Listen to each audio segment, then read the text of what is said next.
Hello বন্ধুরা, আমি আবার চলে এসেছি নতুন দিন নিয়ে। আজকে সোমবার আর আজকে গায়ে হলুদ। তার জন্য সকালবেলায় উঠলে স্নান করে নতুন পাঞ্জাবি পরে নিলাম। অবশ্য আমার খুব ঘুম পাচ্ছিল, সেইটা আলাদা ব্যাপার। এই দেখো কত মাছ রান্নার জন্য সব হবে। আজ আমার গলাটা খুব ভারী ভারী লাগছে না, কারণ আজকে আমার ঠান্ডা লেগে গেছে। আর এই দেখো আলপনা দিয়েছে। এই দেখো দুটো পিঁড়েতে বর আর বউয়ের নাম লিখছে। আর এইখানে যজ্ঞের জন্য সব আয়োজনও করা হয়ে গেছে। আর বাইরে মাদুরও পাতা হয়ে গেছে গায়ে হলুদের জন্য। বউ এসে বসে গেছে।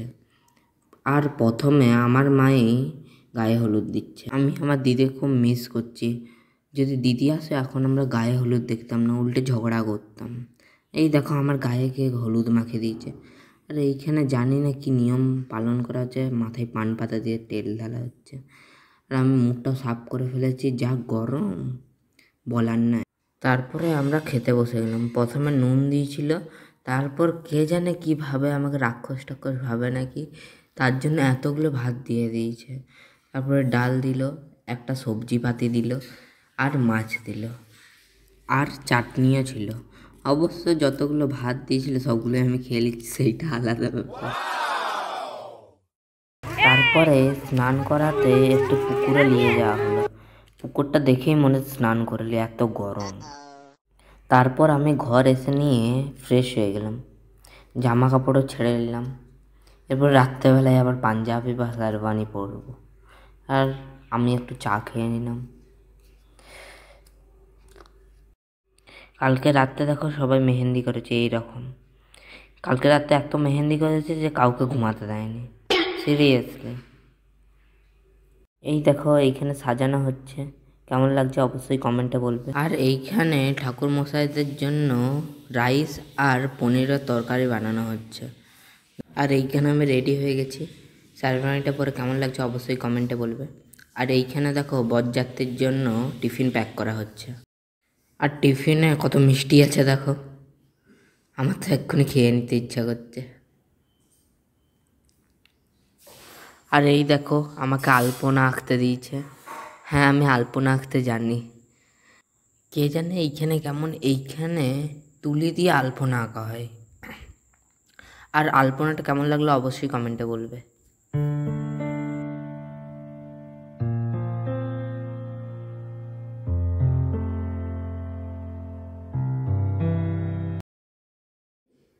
দেখো এইখানে কত সুন্দর করে সাজানো হয়েছে, আর আমার আলপনাটা কত সুন্দর লাগছে, তাই না? অবশ্যই কমেন্টে বলবে কেমন লাগছে। এই দেখো কোনাকে এইরকম করে সাজানো হয়েছে। আর এই দেখো এইখানে বররা এসে বসবে, মানে বরযাত্রী এসে বসবে। আপাতত আমি এইখানে আছি।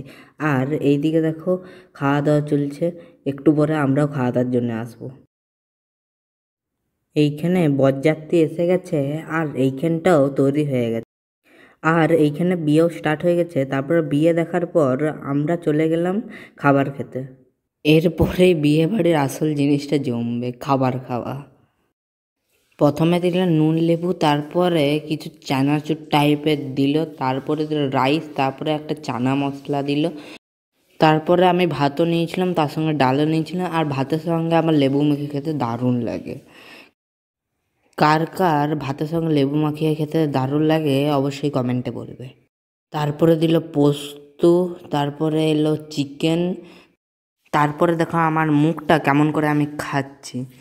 আর আমাদের দিয়েছিল তারপর রসগোল্লা, পাঁপড়, মিষ্টি, সন্দেশ। আর আমি এতক্ষণ ধরে যেইটার অপেক্ষা করছিলাম, আমার প্রিয় এবং গরমের সবার থেকে ভালো আইসক্রিম।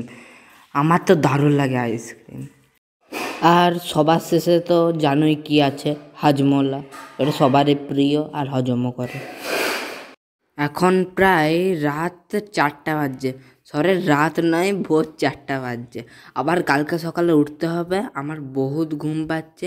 আজকের জন্য এতটা। ভিডিওটা ভালো লাগলে লাইক করো, আর এরকম ভিডিও দেখতে সাবস্ক্রাইব করো। Thanks for watching, bye bye.